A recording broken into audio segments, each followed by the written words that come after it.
한 아이가 빵을 훔쳤습니다. 경찰에 잡히고 결국 재판을 받게 되었습니다. 재판정에서 소년은 울먹이면서 이렇게 말했습니다. 돈이 없어서 음식을 사 먹을 수 없었습니다.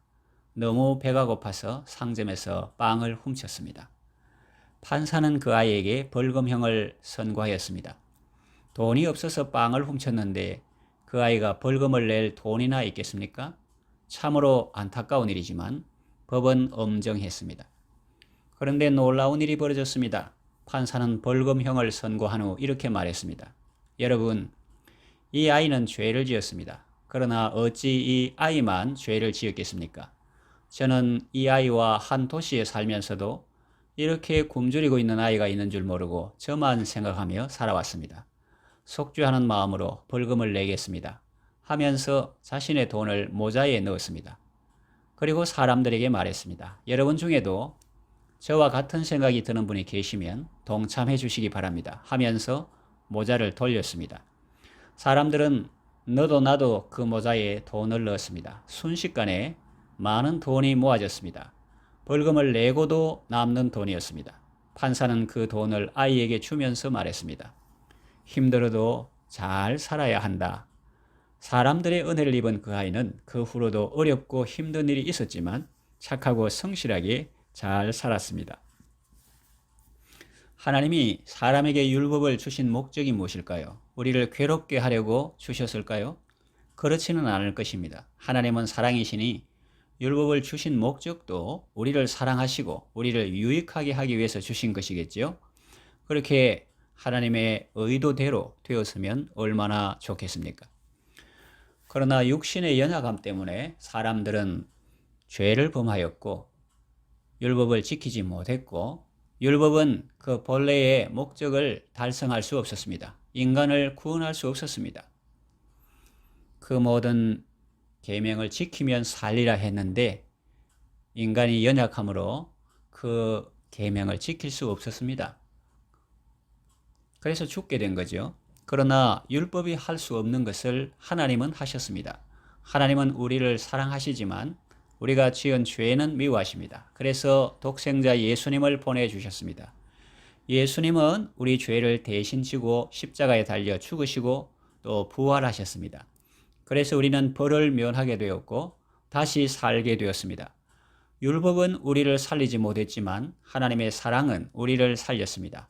법대로 하면 죽을 수밖에 없는 우리지만 하나님의 사랑 때문에 이제는 법도 자원하여 지키고 또 잘 살아갈 수 있게 되었습니다. 율법 자체는 나쁜 것이 아닙니다. 거룩하고 의롭고 선한 것입니다. 하나님께서 주신 것입니다. 그런데 우리 육신의 연약함으로 선한 그것이 내게는 공포의 대상이 된 것입니다. 빵을 훔친 아이가 재판정에 서서 검사의 구형과 재판장의 판결을 받는 것과 같습니다. 그런데 율법이 할 수 없는 것을 하나님은 하셨습니다. 빵을 훔친 아이가 사회를 원망하며 사람들을 증오하며 빗나간 삶을 살지 않고 어려움을 딛고 꿋꿋하게 건강한 모습으로 살아가게 한 것은 무엇입니까? 법 조문이 아니라 재판장의 사랑이었습니다. 하나님이 죄인인 우리를 무작정 용서하신 것은 아닙니다.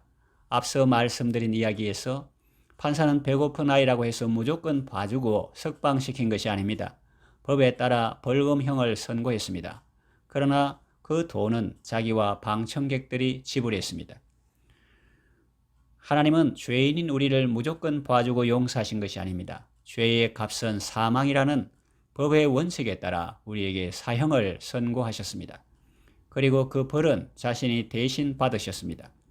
하나님이신 예수님이 우리 죄를 대신 지시고 십자가에서 고통당하시고 죄의 값을 완전히 다 지불하셨습니다. 그리고 우리가 앞으로 살아갈 수 있는 은혜도 주셨습니다. 빚을 갚고도 남음이 있는 넉넉한 사랑과 은혜를 베풀어 주셨습니다. 이것이 바로 우리 주 예수 그리스도의 은혜요 하나님 아버지의 무한한 사랑인 것입니다. 그 크신 하나님의 사랑을 생각하고 늘 감사하고 찬송하는 삶을 살아가시기 바랍니다. 하나님의 은혜로 넉넉히 승리하시기를 바랍니다. 기도합니다. 하나님 아버지, 우리를 살게 하시려고 우리에게 율법을 주셔서 감사합니다. 계명을 주셔서 감사합니다. 그러나 우리의 육신은 연약하여 율법이 요구하는 바를 충족하지 못했습니다. 모든 사람이 죄를 범하여 하나님의 영광에 이르지 못했습니다. 율법으로는 하나님 앞에 의롭다함을 받을 육체가 없었습니다. 선한 목적으로 주어진 율법은 공포의 대상이 되었습니다. 율법은 소기의 목적을 달성할 수 없었습니다. 그러나 율법이 할 수 없는 것을 하나님은 하셨습니다. 하나님은 예수님을 통해서 우리를 살리셨습니다. 하나님의 사랑은 예수님의 십자가를 통해서 우리에게 나타났고 그 사랑은 우리를 살게 했습니다. 그 사랑과 은혜를 늘 기억하고 감사하며 살게 하소서. 이제는 법이 무서워서가 아니라 하나님을 사랑하기 때문에 절겨 순종하는 삶을 살게 하소서. 예수님의 이름으로 기도합니다. 아멘.